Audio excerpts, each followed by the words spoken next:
Enjoy na guys, panibagong buhay sa inyo. Happy weekend. I have appointment there sa physiotherapy, osteopathy, para ipa-enhance ang ako ang tingle, charot.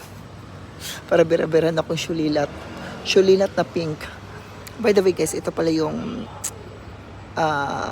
pangatlong estasyon na pinakamalaki dito sa Genova. So, I'm gonna show you guys. So, nindot ang estasyon ni Diri, uy. Hinintay ko lang yun si tita ko. By the way, that is my car. Car accident, charot. Joke lang. Ito naman, ganda ng lugar dito. Okay. So, we have appointment daw, magtungit, but I'm not invited yet. So, dito.